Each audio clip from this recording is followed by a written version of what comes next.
राधा वल्लभ श्री हरिवंश महाराज जी, आपके चरणों में कोटि कोटि प्रणाम। महाराज जी, मन में एक जिज्ञासा रहती है कि जब भगवान कर्मों के हिसाब से सभी मनुष्यों की गति देते हैं और मृत्यु लोक के बाद परिजनों के पीछे छूटे परिवारजनों से कोई संबंध नहीं रह जाता, तो फिर हमको पितृदोष या पितृ आत्माओं द्वारा उत्पन्न होने वाली बाधाओं के बारे में क्यों सजग कराया जाता है? महाराज जी, इस शंका का ये केवल जीवित उचित की समाधान बात कर रहे हो ना? जी। जीवित की बात कर रहे हो। ये हमारी भावना की शुद्धि के लिए है। अब हम जैसे हमारे पिता पधार गए और उनके हम संपत्ति का उपभोग करते, उन्होंने हमारा पालन पोषण किया, उनका हमसे संबंध नहीं, लेकिन हम तो जीवित होकर उनका संबंध मान रहे ना। अब हम जब उनको सुकृत दान करेंगे, भजन का, दान पुण्य का, पिंड का, तो जिस योनि में होंगे उनको प्राप्त होगा, वो उनकी उन्नति होगी।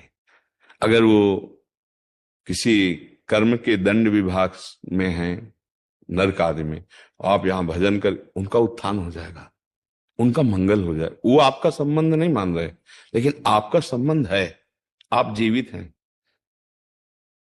आपका स्थूल शरीर जब पड़ा होता है सैया में और आप स्वप्न देख रहे होते हैं, तो आपका स्थूल जगत और स्थूल शरीर से कोई मतलब नहीं होता, लेकिन मतलब है, जगने वाले को स्थूल से मतलब होगा ना।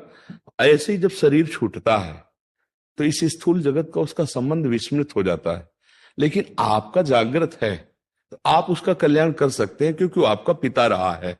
उसको पता नहीं है, उस समय उसको ज्ञान नहीं है, लेकिन आपको पता है, तो आप उसका मंगल कर सकते हैं भजन के द्वारा, तीर्थयाटन के द्वारा, पिंडदान के द्वारा। अगर आप नहीं करते हैं तो आपका कर्तव्यहीनता होगी, क्योंकि आपका कर्तव्य बनता है। उन्होंने आपके लिए जो भी किया, अब वो चले गए, उनका कर्तव्य खत्म हो गया आपके प्रति। अब आपका कर्तव्य उनके प्रति है, क्योंकि वो आपका पिता का संबंध था। अब उनका मंगल होना चाहिए। तो हम अगर पिता की संपत्ति नहीं, तो हम संपत्ति कमाएं, उनके लिए दान करें, वो दान उनको समर्पित करें, तो वो जहां भी होंगे उन्नति प्राप्त हो जाएगी, उनको उत्थान हो जाएगा, उनका स्थिति से उत्थान हो जाएगा, मंगल होने। मानो किसी मनुष्य शरीर में गए, अब उनको जो दंड मिलने हैं, उनको जो प्रारब्ध रचना हुई, और आपने भजन बल दे दिया, तो सब रुक जाएगा, उनका जीवन मंगल में हो जाएगा। इसलिए प्रथा बनाई गई कि उनका अधूरा कार्य आप पूरा कर सकते हैं, उनको भगवत प्राप्ति करा सकते हैं। आप जब भजन करके भगवत प्राप्त होंगे, संकल्प करेंगे, तो बोले 21 पीढ़ियां तर जाती हैं, 14 आगे की और 7 पीढ़ी की, तो वो तो पिता है, उनको तो परम पद मिल ही जाएगा। उनको स्मृति नहीं है, आपको स्मृति है। अगर समझा जाए कि स्मृति क्यों नहीं रहती, तो जैसे आप स्वप्न में होते हैं तो आपको जागृत शरीर की स्मृति नहीं रहती कि वस्तुतः मेरे शरीर को सुंदर सैया पर सुलाया गया है, मैं एक स्वप्न देख रहा हूं, ऐसा बोध नहीं होता। स्वप्न सत्य होता है और ये स्थूल शरीर का विस्मरण होता है, समझ रहे ना। ऐसे ही वो जिस लोक में गए हैं, तो आपका विस्मरण हो चुका है, आपका कोई संबंध उनकी स्मृति में नहीं है। वो जहां है, जैसे अभी आप आए हैं, तो आप कहीं से आए हैं ना, पूर्व में कहीं ना कुछ थे, आपको कोई स्मरण नहीं है। लेकिन यदि पूर्व में आपका कोई संबंधी ऐसा है जो भजन तप और आपको, तो आपका ज्ञान विज्ञान प्रकाशित होने लगेगा, अचानक आपकी स्थिति बदलने लगेगी, शरीर की, स्वभाव की और वैभव की, क्योंकि आपका संबंधी कोई संकल्प कर रहा है। इसीलिए जब कोई भगवान का भक्त पैदा होता है, तो जो पितर अन्य लोकों में होते हैं, उनका परम मंगल होना निश्चित हो जाता है, तो वो कुल धन्य माना जाता है कि वो धन्य हो गया। सो कुल धन्य उमा सुन जगत पूज्य सुपनीत, क्योंकि सतरत सतरत सा लोकांतर्यति। अब उस कुल में पैदा हुआ, वो चाहे नरक में पितर हो चाहे स्वर्ग में हो, दोनों बंधन युक्त हैं। एक सुखास्पद है, एक दुखास्पद है, लेकिन दोनों से पतन होता है, दोनों गिरते हैं, नरक भोग कराते हैं, स्वर्ग भोग कराते हैं। लेकिन भजन बल वो उनको परमार्थ की स्थिति, परम पद प्रदान कर सकता है। अब पुत्र अपने पिता माता की क्या, पीछे की पीढ़ियों को, पितामह आदि को भी परम पद प्रदान कर सकता है। तो ये बात है, उनको हमारा संबंध खत्म हो चुका, हमारा कर्तव्य उनके संबंध का निर्वाह करना है। जैसे बहुत लोग हैं, पिता के लिए गया श्राद्ध आदि करते हैं, यज्ञ कराते हैं, भोज कराते हैं, पिता के निमित्त वो उसको सुकृत प्राप्त होता है जाकर के। पिता के निमित्त से भागवत कराते हैं, जप करवाते हैं, कीर्तन ये सब उसको प्राप्त होता है। तो वो जीवात्मा जो पिता बन के आया था उसको पता नहीं है, पर आपके इस दान पुण्य के बल से उसके जो दंड विधान थे वो क्षमा हो जाएंगे और आगे बढ़ जाएगा। इसलिए कहा जाता है कि जहां पुत्र हुआ, परिवार में संतान हुई, चाहे बच्ची हो चाहे बच्चा हो, तो को पिता प्रसन्न होता है कि अब हमारी दुर्गति नहीं होगी।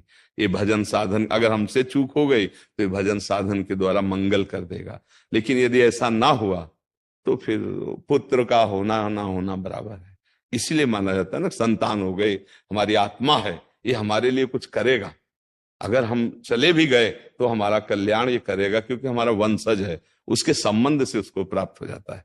तो महाराज जी, दो और प्रश्न आते हैं दिमाग में इसमें महाराज जी। एक तो इसमें फिर पुत्र हो या पुत्री हो, उसमें कोई भेद नहीं होना चाहिए? नहीं होना चाहिए, नहीं है, इसमें भी नहीं है। क्योंकि जैसे पुत्र स्वयं कर रहा है तो वो पुत्री पति के साथ कर रहे हैं, तीर्थयाटन जो भी कर रहे वो उसके अंश है, उससे उसका कल्याण होगा। उसमें ऐसा कोई खास बात नहीं कि पुत्र ही हो तब ऐसा होगा। हाँ, ऐसा नहीं है, पूरी सामर्थ्य पुत्री में भी है। कितने ऐसे कुल हुए जिनको दोनों कुलों को पावन कर दिया, पिता के पक्ष को और ससुर पक्ष को, दोनों पक्षों को पावन किया। तो उसमें ऐसा शास्त्रों में कोई विशेषता ये नहीं कि पुरुष ही होना चाहिए, बड़ा रोल है। हाँ, बिल्कुल बिल्कुल बिल्कुल, इस बात में कोई संशय नहीं। और दूसरा प्रश्न महाराज जी, जैसे जीवात्मा मतलब जब आत्मा मतलब अपना स्थूल शरीर को छोड़कर चली गई तो उसके बाद नरक गति और स्वर्ग गति और फिर मृत्यु लोक में भी दोबारा आ सकती है भोगने के लिए। तो फिर अगर किसी वो दूसरे स्थूल शरीर में चले गई तो उस समय पे भी यही संबंध रहता है पितृ वाला ही, जैसे कि अगर आप बोल रहे हैं अभी बताया ना कि अगर वो किसी मनुष्य शरीर में गया है तो उसकी उन्नति होने लगेगी, उसकी बाधाओं का नाश होने लगेगा आपके संबंध से। उसको पता नहीं है। जैसे हम किसी के नाम पैसा ट्रांसफर करें और अपना परिचय हम ना दें और वहां तक पैसा पहुंच जाए तो धनी तो हो ही जाएगा ना।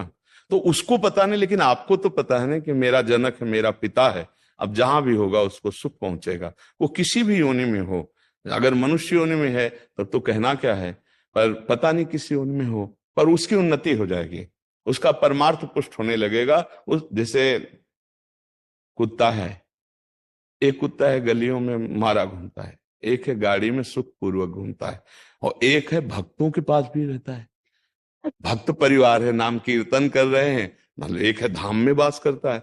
कितने तो अब इसके सौभाग्य का जनसाधारण कुत्ता थोड़ी करेगा। जो धाम में राधा नाम कीर्तन हो रहा है, देहरी पे बैठा हुआ है, संत जन प्रसाद पाए उसको दिए, श्री जी का प्रसाद ही तो मिल रहा है। तो अब ये कुत्ता और वो एक जनरल कुत्ता, बड़ा अंतर हो गया ना। एक कुत्ता जो गली में भोजन नहीं मिलता, एक जो गाड़ी में खिड़की के खुला करके गोद में लेकर, अंतर हो गया। किसी भी योनि में हो जीव, आपका उसका तप है, मतलब वो एक अरबपति आदमी है, अपनी गोद में बैठाले हुए है, वो उसका वो खिड़की खुला है, हवा आ रही, ऐसी गाड़ी में बैठकर कुत्ता चल रहा है, नहीं चल रहा। देखो ना, जीव है, अलग अलग उसकी स्थिति है। अगर वो पुण्यात्मा रहा तो देखो ये आया, बना किसी कर्म से स्वान, लेकिन ऐसा स्वान बना कि बाबूजी की तरह जाके गद्दे में सोता है, सर्दी में उसको कपड़ा पहनाए जाते। और एक कुत्ता है कि अगर दरवाजे में खड़ा हो जाए तो डंडा मारे बेचारा, कू कू करके, वो ना भोजन मिल रहा है ना, मतलब कितनी। एक कुत्ता है कीड़े मतलब कीड़े लगे हुए हैं, कष्ट पा रहा है। एक है खुशबू आ रही उसके शरीर से, बढ़िया नहा धोआ के सब। ये अब किसी भी योनि में उसका मंगल होगा। हमें लगता है कि सबको करना चाहिए, अपने माता पिता के लिए, अपने पूर्वजों के लिए कुछ माला भजन करके, इससे सबसे बड़ा दान है। रुपया पैसा का तो दान ठीक है करे ही, लेकिन ये जरूर करे कि राधा राधा राधा 5 माला जपा, तो आज की 5 माला हम अपने पिता को देते हैं, इतना बड़ा कल्याण हो जाएगा 5 माला नाम जप करके। और अगर आप रोज 1 माला दें, पिता है तो उनका कल्याण हो जाएगा। ये गुप्त बात है आंतरिक, कि वो आपसे संबंध नहीं रखते, लेकिन आप जीवित हैं, आप उनसे संबंध रखते हैं, तो ऐसा करना चाहिए।